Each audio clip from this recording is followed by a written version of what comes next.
السلام علیکم۔ حضرت انس رضی اللہ عنہ سے مروی ہے کہ صحابہ کرام رضی اللہ عنہ مجمعین کا ایک گروہ آیا۔ ان میں سے کسی نے کہا میں شادی نہیں کروں گا، کسی نے کہا میں نماز پڑھوں گا اور سوؤں گا نہیں، کسی نے کہا میں روزے رکھوں گا، افطار نہیں کروں گا۔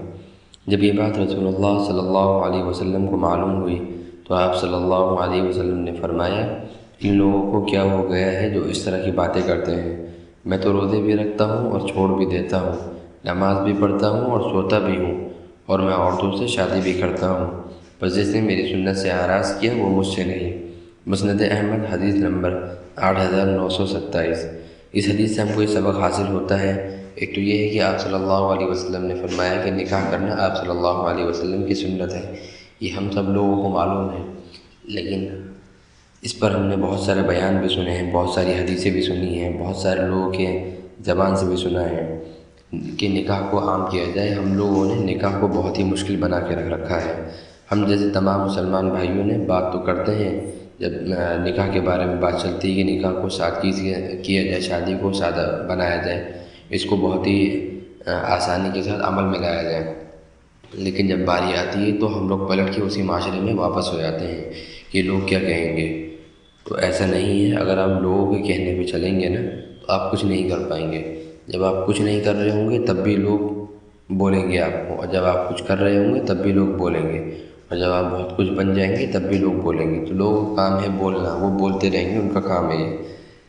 تو ہمیں ان کو فالو نہیں کرنا، لوگوں کو نہیں دیکھنا لوگ کیا کہیں گے، ہمیں اللہ کے نبی کو فالو کرنا ہے کہ اللہ کے نبی نے کیا بیان فرمایا ہے اور ہمیں کس پر کیا عمل کرنا ہے۔ ہمیں جو فالو کرنا ہے وہ آپ صلی اللہ علیہ وسلم کو فالو کرنا ہے، ان کی حدیثوں کو فالو کرنا ہے، ٹھیک ہے نا۔ یہ بڑی ہی شرم اور بڑی ہی افسوس کی بات ہے کہ ہم لوگوں نے بہت ہی مشکل بنا کے رکھ رکھا ہے نکاح کو۔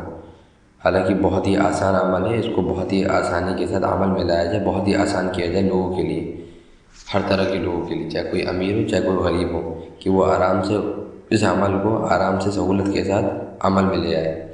دوسرا یہ ہے کہ اس حدیث میں یہ بیان کیا گیا ہے کہ آپ صلی اللہ علیہ وسلم نے کہا ہے کہ میں نماز بھی پڑھتا ہوں اور سوتا بھی ہوں۔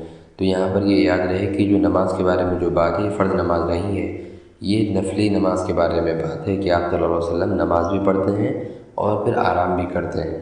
دوسرا یہاں پر یہ بیان کیا گیا ہے کہ میں روزے بھی رکھتا ہوں اور روزے چھوڑ بھی دیتا ہوں۔ تو یہ کہیں کوئی یہ نہ سوچ لے کہ یہ فرض روزے کے بارے میں بات ہے، فرض روزے تو رکھنے ہی ہے۔ آپ صلی اللہ علیہ وسلم نے جو بیان فرمایا ہے وہ نفلی روزے کے بارے میں بیان فرمایا ہے کہ وہ نفلی روزے رکھتے بھی ہیں اور کبھی کبھی چھوڑ بھی دیتے ہیں، ہے نا۔ تو یہ بتانا ضروری تھا، کہیں کوئی آدمی کچھ اور سمجھ لے اور پھر حدیث کا مطلب کچھ اور ہو جائے تو وہ پھر بات صحیح نہیں رہی، وہ بات بہت خراب ہو جائے گی پھر وہ۔